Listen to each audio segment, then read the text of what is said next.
Hello, good morning, students. We are in the last leg of this chapter. So, we'll be starting with lesson number 39. May I inform you that this topic that we are about to start, called potentiometer, is one of the most important points in this unit.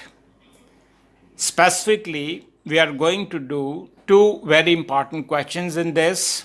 One is to compare the EMF of two cells, and the second thing is to find the internal resistance of a cell. Let us begin with the first part. In every question connected with a potentiometer, we must write down the principle of potentiometer. See, over here we have shown a circuit in which we have a cell with EMF E, a rheostat to control the resistance and thereby control the current flowing in the circuit, and a key K. This cell, we call it by the name either driver cell or a standard cell. The important property of this cell is that it will ensure that the current flowing through the potentiometer wire is constant. Now, we would like to find out what is the potential difference across A and J. So, we are simply going to use Ohm's law, that voltage across AJ will be current multiplied by the resistance of the wire AJ, and resistance is rho L divided by A. So it is I into rho divided by A into the length of the wire AJ. What was I? Constant current. What kind of wire did we use? A homogeneous wire. So rho is constant, having uniform cross-sectional area A. So even A is constant. For all these three constants, we can put one constant called K. And this we call as potential gradient. You may ask, why should it be called potential gradient? Because if I take this term L suffix Aj over here, the voltage divided by length V by L is called as voltage. For voltage it is potential divided by length is gradient. So V by L, in stylish language we know it as potential gradient. Students, as a theory question, when it comes, we have to write the principle in terms of sentences. So it is best to learn these things up. She says it is based on the principle that if a constant current I is allowed to flow through a potentiometer wire AB, which is homogeneous, having uniform cross-sectional area, then the potential difference between any 2 points on the wire is directly proportional to the length of the wire between the 2 points. So, students, what is most important is to know that the voltage across AJ is K multiplied by L of A suffix J. So, that is the principle of potentiometer. Sometimes we refer to this circuit as the primary circuit, and we say that a constant current I is flowing through the primary circuit. So just a name for this circuit. Let us now begin with the next part. As a 1 mark question, they ask us, what do you mean by the sensitivity of a potentiometer?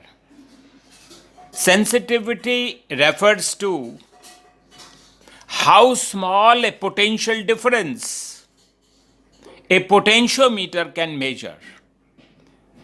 जो potentiometer जितना छोटे से छोटा potential difference measure कर सकता है वो उतना ही ज्यादा सेंसिटिव होता है. Now we are learning the second question कि what are the different methods of increasing the current sensitivity. एक सेंसिटिव पोटेंशियोमीटर वो होता है जिसमें K की value is very very small. आपने अभी देखा K होता है V/L and also K is equal to I into rho divided by A. So from this formula we say कि अगर K की वैल्यू को स्मॉल होना है तो जो length of the wire AB है, पोटेंशियोमीटर वायर है, वो लार्ज होनी चाहिए. और दूसरा, current, this potential gradient is directly proportional to I. तो जितना करंट कम होगा उतना ही के कम होगा. So we settle down with two ideas कि एक सेंसिटिव पोटेंशियोमीटर के लिए length of the potentiometer wire A B as large as possible हो, और दूसरा the current flowing through the primary circuit should be as small as possible. Then they ask, why should the cross-sectional area of the potentiometer wire be constant? तो आपने देखा था कि K होता है I into rho by A. तो अगर area constant होगा तभी तो फिर K कांस्टेंट होगा. तो K को कांस्टेंट रखने के लिए क्रॉस सेक्शनल एरिया का कांस्टेंट रहना बहुत जरूरी है. Now they can ask us कि draw a graph showing the variation of potential gradient with the cross sectional area. May I recall that K की वैल्यू होती है I into rho divided by A. तो how is K related? Inversely. You have drawn many graphs जिसमें one term was inversely proportional to the other, and the graph would be simply a curved line like this. Now let us start with the next question, which is a very very small and simple question. He says he has drawn a graph between V versus L for two different potentiometers, and he has asked us कि इन दोनों में से A और B potentiometer में से कौन सा potentiometer ज़्यादा सेंसिटिव होगा. तो जो टेक्निकल पॉइंट है वो ये है कि सेंसिटिव पोटेंशियोमीटर वो होता है जिसमें K की वैल्यू स्मॉल होती है. All right. So as usual कोई भी क्वेश्चन ग्राफ का, उसमें हम हमेशा पहले स्लोप निकाल लेते हैं. तो V/L निकाल लिया. तो आप देखें ये V है, ये साइड पैरेलल टू ये L हो गया. तो V/L ये हमें याद रखना है, इसको K कहते हैं. I'll just make a reading now. Slope of the line B is small. अगर slope is small तो K will be small. इसलिए the potentiometer B is more sensitive than A. So in this question, we are asked to find the maximum EMF that can be measured by the following potentiometer. तो students यहाँ पे question में दो resistors दिखाए हैं in parallel. Automatically you know कि इनका equivalent resistance will be product of the two divided by sum of the two. And यहाँ पे एक वायर दिखाई है, कौन सी? Potentiometer wire. आप जानते हैं इसकी रेजिस्टिविटी हाई होनी चाहिए, लेकिन जो टेम्परेचर कोएफिशिएंट ऑफ रेजिस्टेंस है वो कम होना चाहिए, ताकि अगर ये वायर हीट अप भी हो जाए तो इसका रेजिस्टेंस ज़्यादा चेंज नहीं होना चाहिए. तो इस वायर ए बी को पोटेंशियोमीटर वायर कहा है और इसकी लेंथ मान लिया L0 है और इसका जो रेजिस्टेंस है वो मान लिया R0 है. तो हम सबसे पहले करंट का फार्मूला लिखते हैं यूजिंग ओम्स लॉ। तो I will be voltage divided by total resistance. देखिए ये रेजिस्टेंस और ये वाला, यहाँ पे करंट कहीं डिवाइड नहीं हो रहा, इसलिए they are connected in series. तो आर नॉट इसका हो गया और एक रेजिस्टेंस वो था। तो that's how we write the value of the current. अब हमने सिंपली ओम्स लॉ लगाना है और लिखना है कि वोल्टेज अक्रॉस ए बी, ये तो ज़्यादा से ज़्यादा वोल्टेज है, तो ये मैक्सिमम वोल्टेज है, will be current multiplied by resistance across A B. तो रेजिस्टेंस अक्रॉस ए बी हमको निकालना है, तो that is resistance across A B हमने यहाँ लिख दिया। करंट की वैल्यू हमने लिख दी यहाँ पे। करंट की वैल्यू क्या है? E divided by R nought plus R S into R plus S. तो that's how we can find the maximum EMF or the voltage that can be measured by a potentiometer। जो इसमें important बात यह है कि किसी भी question में ज़्यादा से ज़्यादा EMF कितनी मेजर की जा सकती है by a potentiometer? It is the voltage across A and B। Then we find the potential gradient। आपने अभी सुना थोड़ी देर पहले कि पोटेंशियल ग्रेडियंट होता है V बाई एल, तो voltage across A B divided by L not.